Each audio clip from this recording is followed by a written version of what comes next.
وإذا قيل لهم آمنوا كما آمن الناس قالوا أنؤمن كما آمن السفهاء আল্লাহ পাক বলেন যখন তাদেরকে বলা হয় তোমরা ঈমান আনো ওই রূপ ঈমান যে রূপ সাহাবী আজমাইন সাহাবা খোলাফায়ে রাশিদিন ঈমান এনেছেন তাদের ঈমানের মতো। কাদের ঈমানের মতো? সাহাবীদের ঈমানের মতো। সাহাবীওয়ালা ঈমানের মতো আমাদের ঈমান আনতে হবে। এটা কার কথা? আল্লাহর কথা যে ঈমান আনো ওই রূপ ঈমান যে রূপ সাহাবীরা ঈমান এনেছে, খোলাফায়ে রাশিদিন ঈমান এনেছে। কারণ ঈমানের বড় দাম। আর আমাদের ঈমানটা হচ্ছে এমন যেমন পশু পাতার পানি, পশু পাতার উপর যেমন পানি থাকে না, আমাদের ঈমানটা এই আছে এই নাই, এটা কি ঈমান হয়? আর সাহাবীদের ঈমানটা এত পরিপূর্ণ ছিল, এত পোক্ত ঈমান ছিল যে মৃত্যুর দ্বার প্রান্তে দাঁড়িয়ে ঈমান তারা ছাড়তে রাজি নয়, জীবন দিতে রাজি হয়েছে। সুবহানাল্লাহ। এই জন্যই আল্লাহ পাক বলেছেন নবীদের আম্বিয়াদের কথা বলে নাই, কারণ আম্বিয়াদের ঈমান শুধু বাড়তেই থাকে বাড়তেই থাকে। খোলাফায়ে রাশিদিনের ঈমানের সাথে আমাদের ঈমানটা বানাইতে কথা আল্লাহ পাক বলে দিয়েছেন। এই জন্য আসুন আমাদের কেন আমরা সাহাবী আজমাইনদের ঈমানের মধ্যে কেন ঈমান বানাবো? আমার মুসলমান বন্ধু, এই মুসলমান বাজান, আমার আল্লাহ রাব্বুল আলামিন ডাকতে বললেন নবী গো আপনি তাদেরকে বলে দেন তারা যেন সাহাবীদের ঈমানের মতো যেন ঈমান তারা বানাইতে পারে।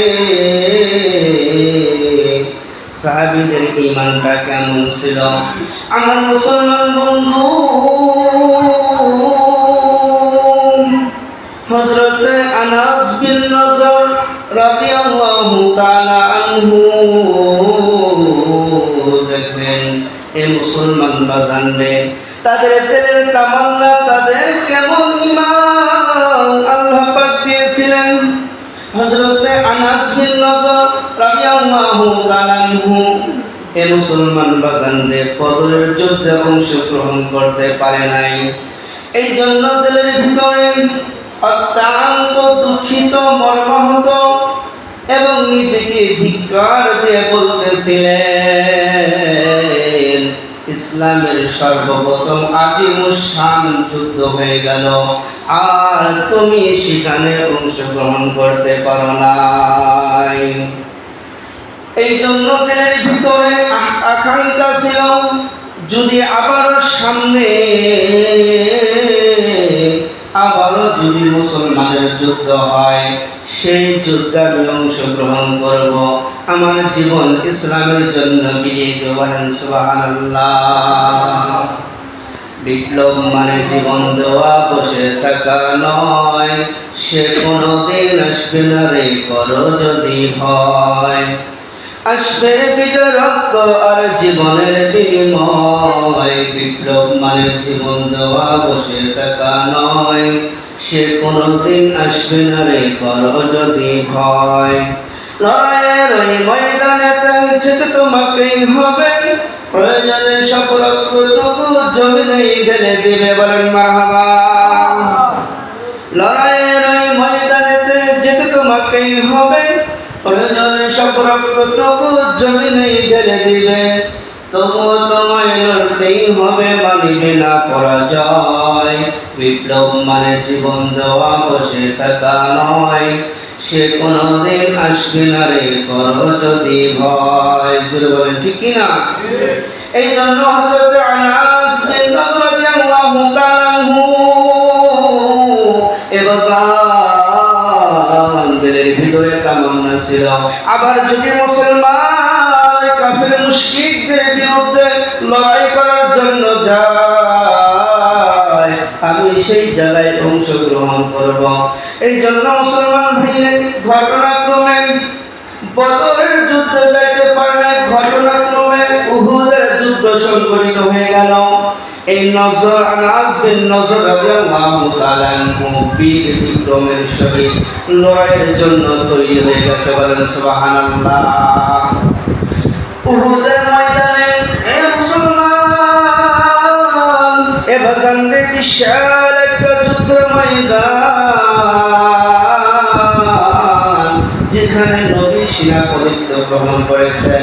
আমার মুসলমান ভাইরা, এই আনাস বিন নজর রাদিয়াল্লাহু তাআলা আনহু এ বাজান ঈমানটা কেমন মজবুত ছিল, শুধু আনাস বিন নজরের ঈমানটাই ছিল না, হযরত খাব্বাব বিন আরাদ রাদিয়াল্লাহু তাআলা আনহু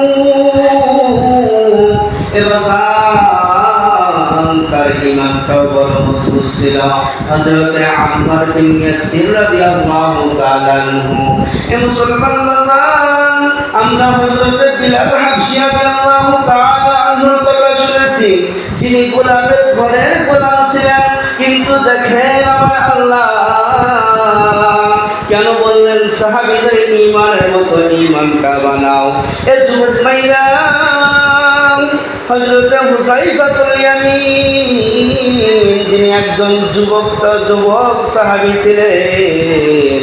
এ মুসলমান বাজান রে, রোম তদানীন্তন সময় রোম পারস্য খুব শক্তিশালী রাষ্ট্র ছিল। এই জন্য মুসলমান বাজান এই রোমের বাদশা বলতো, মুসলমানদের সাথে কেন আমরা যুদ্ধ করতে পারি না, কেন আমরা বিজয় লাভ করতে পারি না, তাদের একটা দলকে ধরে নিয়ে আসো। এমন সময় হযরত হুযায়ফাতুল ইয়ামিন সহ কিছু সাহাবীদেরকে আটক করে রোমের বাদশার কাছে নিয়ে আসা হলো। এ মুসলমান বাজান, রোমের বাদশা তাদেরকে ডাকতে বলতেছে, শোনো, তোমার চেহারা বড় আকর্ষণীয়, তুমি বড় সুন্দর, আমি তোমার সাথে লড়াই করতে চাই না, তোমাকে মারতেও আমি চাই না, আমি তোমাকে অনেক সম্মান অনেক উপঢৌকন দিয়ে আমি তোমাকে বিদায় করব। তবে আমার একটা কথা যদি মেনে নাও, যদি তোমার ঈমানটা ছেড়ে দাও আর আমার খ্রিস্টান ধর্ম গ্রহণ করো। বলেন নাউজুবিল্লাহ। একজন যৌবনে তরুতাজা একজন সাহাবী হযরতে হুযায়ফাতুল ইয়ামিনকে অফার দিচ্ছে, তোমাকে মারব না, তোমাকে সম্মানিত করে তোমাকে অনেক উপঢৌকন দিয়ে তোমাকে বিদায় করব। এবং শুধু তাই নয়, তুমি যদি আমার শর্তটা মেনে নাও, আমার পরমা সুন্দরী আমার একটা মেয়ে আছে, এই মেয়েকে তোমার সাথে বিবাহ দিব, আর তারপরে আমার বিশাল রাজ্য, এই রাজ্যের অর্ধেক তোমাকে মালিকানা দিয়ে দিব, শুধু বিনিময় ঈমানটা ছেড়ে দিবে আর খ্রিস্টান ধর্ম গ্রহণ করবে। এমন অফার যদি বাংলার কোনো যুবককে দেওয়া হতো, বলেন তো হাতছাড়া করবে কি করবে? বলেন, এমন অফার যদি দেয় যে তোমাকে আমার রাজ্যের অর্ধেক দিয়ে দিব এবং আমার মেয়েকেও বিবাহ দিব আর উপঢৌকন পুরস্কার তোমাকে দিয়ে সম্মানে বিদায় করে দিব, শুধু ঈমান ছেড়ে দাও, খ্রিস্টান ধর্ম গ্রহণ করো। বলেন নাউজুবিল্লাহ। এমন একটা অফার যেই নারীর জন্য আজ যুবকেরা শুধু ঘুরঘুর করে, সেই নারীর যদি অফার দেওয়া হতো, ছাড়তো? বলেন ছাড়তো? যারা বলেন কি ছাড়তো? সাথে বাদশাহী পেয়ে যেত, অনেক টাকা পয়সা, মাল দৌলত, ধন দৌলত। আল্লাহ পাক এই জন্যই বলেছেন যে তোমরা ঈমানটা বানাও সাহাবীদের ঈমানের মতো। দেখো তাদের ঈমানটা কেমন ছিল। আমার মুসলমান ভাইয়েরা, আমার মুসলমান বন্ধুরে, এই কথা যখন হুযায়ফাতুল ইয়ামিন রাদিয়াল্লাহু তাআলা আনহুর সামনে পেশ করলেন, আমার মুসলমান বন্ধু, এ যুবক ভাইরা খেয়াল করে শুনবেন, ও বাপ ভাইরা দেখেন ঈমানের কত দাম। ইমাম সাহাবী কি বলে, সাহাবীর সামনে যখন এমন অফার দিলেন, এমন বক্তব্য যখন পেশ করলেন, ইমানের তরুতাজা একজন সাহাবী হযরত হুযায়ফাতুল ইয়ামিন এ বন্ধুর সাথে সাথে ডাকতে বলে, সে নিজের রাজ্যে না কিন্তু পারস্য রোম সম্রাটের সামনে এসে অহংকারে দিলেন, সিংহের মতো গর্জন দিয়ে ডাকতে বললেন, হে রোমের বাদশা, তোমার তো সাহস কম না, তুমি কি মনে করেছো তোমার জায়গায় আসছি বিলাকে আমরা বিড়াল হয়ে গেছি? আমরা সিংহের জাতি, সিংহ হয়ে আছি, বলেন সুবহানাল্লাহ। তুমি কি মনে করেছো তুমি যা অফার দিবা আমরা কি সেটাই মেনে নিব? তোমার রাজ্যে আসছি বিলাই কি আমরা ছোট হয়ে গেছি? তুমি জেনে রাখো, তোমার এই অর্ধে রাজ্য কেন, তোমার সুন্দরী উর্বশী মেয়ে কেন, তাম পৃথিবী যদি আমার পায়ের নিচে এনে দাও, তারপরও ইমানের মোকাবেলায় সবগুলোকে লাথি মারবো, আমার ইমানকে আমি তরুতাজায় রাখবো, বলেন সুবহানাল্লাহ। যারা বলেন সুবহানাল্লাহ। আর আমাদের ইমান যদি এমন হতো যে তুমি মুসলমান, এই যে ভারতে দেখেন কত প্রকার মুসলমানকে নির্যাতন করা হচ্ছে, সামনে বন্দুক যদি ধরে বলে তুমি এখন বলো তুমি কালেমা ছাড়ো, সাথে সাথে বন্দুকের ভয়ে কালেমা ছাড়তে সে বাধ্য, বলে আগে আমার জীবন বাঁচাই পরে ইমান বাঁচাই, বলেন নাউজুবিল্লাহ। এমন মানুষ আছে না নাই? যারা বলেন আছে না নাই? আগে ইমান জীবন বাঁচায় পরে ইমান বাঁচায়। আজ বর্তমান যে খেলাগুলো শুরু হয়েছে, বলেন তো, যেগুলো মানুষ যেগুলো দলকে সাপোর্ট করতেছে, দেখলাম জমি বিক্রি করে করে বিশাল 5 কিলোমিটার 10 কিলোমিটার পতাকা বানাইতেছে। এইটা ইমান কোথায়? এটা কি ইমানের দাবি যে আমি একজন খ্রিস্টান, একজন বিধর্মী দলকে আমি সাপোর্ট করলাম, তার জন্য আমি জমি বিক্রি করে টাকা পয়সা দিয়ে আমি পতাকা বানাইলাম? সে কোন দেশে খেলা হচ্ছে? আর আমরা মুসলমান বিধর্মীদের খেলা নিয়ে, বিধর্মীদের আনন্দ নিয়ে আমরাও আনন্দ করি। আমাদের ইমান কোথায় গেল? যে বিধর্মীরা সর্বখানিক মুসলমানদের রক্ত ঝরাতে আছে, মুসলমানদের রক্ত তারা ঝরাতে আছে, এই রক্ত পিপাসু খ্রিস্টানদের আজ আমরা সাপোর্ট করতেছি, জোরে বলেন ঠিক না ঠিক? তাহলে আমাদের ইমানটা কোথায় আছে? যুবক ভাইরা মন খারাপ করবেন না, একটু চিন্তা করে দেখেন। আমি যেই কথা প্রথমে বলেছি, ইমান ছাড়া আমরা যত আমল করব এই আমলের কোনো দাম নাই। আগে আমার ইমানকে বানাইতে হবে। ইমান ছাড়া আমল করলে সে আমলের কোনো মূল্য দেওয়া হবে না। আর আল্লাহ পাক বলেছেন যে ইমানটা বানাও সাহাবীওয়ালা ইমান, খোলাফায়ে রাশিদিনের ইমান। তাদের ইমানটা কেমন? তার সামনে লক্ষ লক্ষ কোটি টাকা অর্থ বাদশাহী নিজের মেয়েকে পর্যন্ত সুপর্দ করে দিয়েছে। সে বলেছে না, আমার এইগুলোর চাইতে আমার ইমানের দাম বহু গুণে বেশি। সুবহানাল্লাহ। আমি তো সেই ইমানদার। আর আল্লাহ পাক বলেছেন কামা আমানার রাসূল, তোমরা সেই ঈমান গ্রহণ করো যেইভাবে খোলাফায়ে রাশিদিন সাহাবী আজমাইন ঈমান এনেছেন। আমার মুসলমান বন্ধু, এবার দেখেন হুযায়ফাতুল ইয়ামিন তার সমস্ত সম্পদগুলো প্রত্যাখ্যান করলেন, তার ঈমানের উপর বলিয়ান ছিলেন।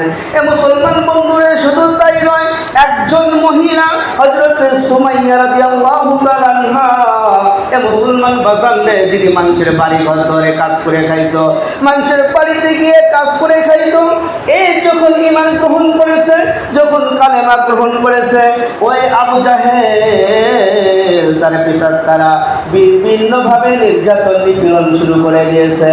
সে এত বিদ্বেষী, আর শরীরটা জীর্ণ শীর্ণ হয়ে গেছে। ওই আবু জাহেল ডাকতে বলে, সুমাইয়া, যদি প্রাণে বাঁচতে চাও কালেমা ছেড়ে দাও, মুহাম্মাদের কালেমা ফিরাইয়া দাও, নইলে তুমি জীবনে বাঁচতে পারবে না। কিন্তু সুমাইয়া রাদিয়াল্লাহু তাআলা আনহা তার ঈমানটা এমন ছিল, এ মুসলমান বাজার, এ বাবাজি ভালো করে শুনে নেন, একজন মহিলা, একজন মেয়ে মানুষ, তার ঈমানটা কত মজবুত ছিল। ওই আবু জাহেল বারবার নির্যাতন করেছেন, কিন্তু সেই ঈমানের উপরে এত মজবুত ছিলেন, কষ্টগুলো মেনে নিয়েছেন, তবু কালেমা দেন নাই, বলেন সুবহানাল্লাহ। শেষ পর্যন্ত আবু জাহেল সুমাইয়া রাদিয়াল্লাহু তাআলা আনহাকে লক্ষ্য করে বলতেছে যে তার শরীর থেকে কাপড়গুলো খুলে নেওয়া হয়েছে, যে তোমার এখনো সময় আছে, তুমি ঈমানটা ছেড়ে দাও, কালেমা ছেড়ে দাও, আমাদের ধর্মে আসো। সে সব ছেড়ে দিয়েছে, ইমানটা ছাড়ে নাই। ওই নিষ্ঠুর আবু জাহেল একটা বল্লম দিয়ে তার লজ্জাস্থানে মেরে তাকে দুনিয়ার তার শাহাদত বরণ করে দিয়েছে। দেখেন, ইমানটা এমনই তো মজবুত ছিল যে জীবন দিয়ে দিয়েছে, কালেমা দেয় নাই। এই জন্যই আল্লাহ পাক বলেছেন যে কামা আমানা বিল্লাহি আমানা কামা আমানা বিল্লাহ আমানান নাস, যে তোমরা সেই ঈমান গ্রহণ করো যে সাহাবী আজমাইন তারা তোমাদেরকে দেখায় দিয়েছে। হযরতে বিলাল হাবশী রাদিয়াল্লাহু তাআলা আনহুর ঘটনা আমরা সকলে জানি। তিনি একজন কাফেরের গোলাম ছিলেন, উমাইয়া ইবনে খলফের গোলাম হযরতে বিলাল হাবশী রাদিয়াল্লাহু তাআলা আনহু। আমার মুসলমান বন্ধুরে, যখন এই উমাইয়া ইবনে খলফ জানতে পারল বিলাল কালেমা গ্রহণ করেছে, মুহাম্মাদের দলে ভুক্ত হয়ে গেছে, এবার তাকে নির্যাতন, নিপীড়ন, জুলুম, স্টিম রুলার চালান শুরু করেছে। এই মুসলমান ভাইরা রাত্রিবেলায় ছোট ছোট বাচ্চাদেরকে হযরতে বিলাল রাদিয়াল্লাহু তাআলা আনহুর গলার ভিতরে রশি লাগাইয়া তাদেরকে বলতো রাস্তা দিয়ে টেনে হেঁচড়ে নিয়ে যাও। এবার টেনে হেঁচড়ে নিয়ে যাওয়া হতো। আমার মুসলমান বন্ধু, উত্তপ্ত বালুকার মধ্যে হযরতে বিলাল রাদিয়াল্লাহু তাআলা আনহুর ক্ষত বিক্ষত শরীরটা এই বালুকার মধ্যে শোয়া দিত, আর বুকের উপরে বড় পাথর চাপায়া দিত। আর উমাইয়া ইবনে খলফ ডাকতে বলতো, বিলাল, হয় জীবন দিবি নইলে কালেমা ছাড়বি, যদি বাঁচতে চাও কালেমা ছেড়ে দাও, নইলে কিন্তু তোমার জীবন চলে যাবে। এত কঠিন মুহূর্তের সময় বিলালের জবান কিন্তু বন্ধ নাই। ওই নিষ্ঠুর কাফেররা, ওই নিষ্ঠুর মুশরিকেরা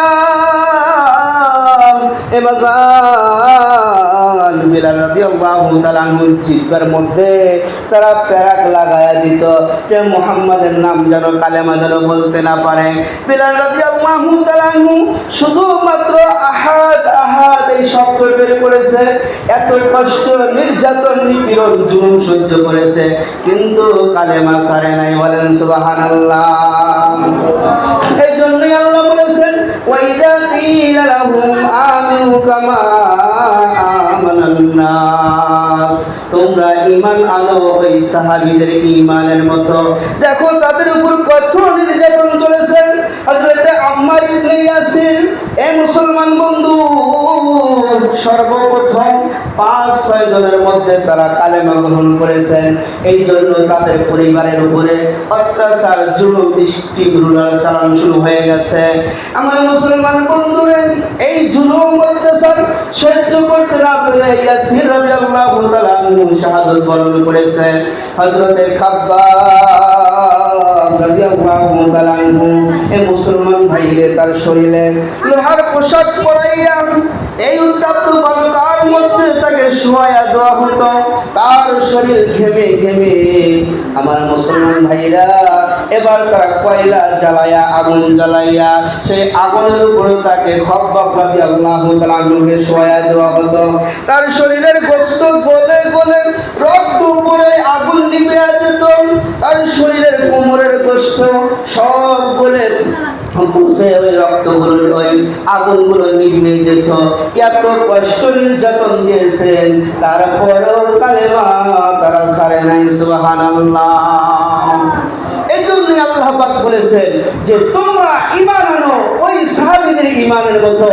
এরকম অত্যাচার, জুলুম যদি 1 ইঞ্চি যদি আমাদের কাছে আসতো, বলেন তো আমাদের ঈমান কি কাছে থাকতো? বলেন, আমাদের ঈমান কি থাকতো? আজ আমরা সস্তা ঈমান পেয়েছি।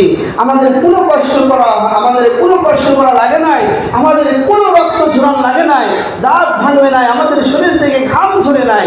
এই জন্য ইসলামের মূল্য আমরা দিতে পারছি না, আমরা ইসলামের মূল্য দিতে পারছি না, আমরা ঈমানটাও আমরা সেইভাবে ধরে রাখতে পারছি না। সম্মানিত হাজির, এই জন্য আসুন ঈমান আগে বানাইতে হবে সাহাবীওয়ালা ঈমানের মতো। এই ঈমান ছাড়া যত আমল করবেন সব আমল বরবাদ হয়ে যাবে। আর ঈমানের সাথে যদি অল্প আমল করেন, এইটাই নাজাতের জন্য যথেষ্ট। সুবহানাল্লাহ। এই জন্য আমরা সবাই কইরা আছি তো ইনশাআল্লাহ। এরকম বিপদ, এরকম যদি আমাদের উপরে জুলুম আসে, আমরা কি ঈমানের পথ থেকে দূরে সরে যাব? বলেন, দূরে সরে যাব? তারপরেও দেখেন হযরত ওমর ফারুক রাদিয়াল্লাহু তাআলা আনহুর জামানায় হযরত খব্বাব রাদিয়াল্লাহু তাআলা আনহুকে জিজ্ঞাসা করেছে যে একটু তোমার কোমরটা আমি দেখতে চাই। তার কোমরটা যখন বের করেছে দেখে তার সাথে কোনো কষ্ট নাই, শুধু হাড্ডি। হযরত ওমর ফারুক রাদিয়াল্লাহু তাআলা আনহু উনি অজ্ঞান হয়ে গেছেন যে যেই মানুষটার কোমরে কোনো কষ্ট নাই, হাড্ডির সাথে এই মানুষটা কেমনি এত কষ্ট সহ্য করেছে। সম্মানিত হাজিরিন, এত কষ্ট জুলুম সহ্য করার পরেও তারা মনে করেছে যে আল্লাহ এর বিনিময় না তুমি দুনিয়াতে আমাদের দিয়ে দাও, আমরা এর বিনিময় আখিরাতের ময়দানে তোমার মাহশরে তোমার কাছ থেকে আমরা নিতে চাই। সুবহানাল্লাহ। আসুন আল্লাহ পাক আমাদের ঈমান সেই সাহাবীওয়ালা ঈমানের মতো কবুল করুন, জোরে বলেন আমিন। আজ এই খেলোয়াড়দেরকে দেখা দেখেন এমন পর্যায়ে খেলাটা দিছে যে মানুষ যে তাহাজ্জুদে নামাজ পড়বে সেই উপায় নাই, ঘুম পারবে সেই উপায় নাই। আর কিছু যুবক আছে নামাজ কালাম নবীর সুন্নত তরিকা সব বাদ দিয়া কোন সময় খেলাটা চালু হবে ঘুরে ঘুরে থাকে। আর যুবককে যদি ডাকা হয় তো এসে ফজরের নামাজে যায়, সে কোন সময় নাই, আর ঘড়ি ধরে থাকে কখন খেলা শুরু হবে, ঘুম নাই। এবার খেলা চলছে দিদারছে খেলা দেখতেছে। পরের দিন যুবকের মাথার ঠিক নাই, আজকে আমার দল পারে নাই, আজকে গর্ব অহংকার তাকুপুরি শুরু হয়ে গেছে যে আমার দল জিতে গেছে, আমার দল পারে নাই, দেখ কোন দলে সাপোর্ট করি। বন্ধুদের মাঝে এইভাবে তারা প্রতিযোগিতা করে। নাউজুবিল্লাহ। আল্লাহ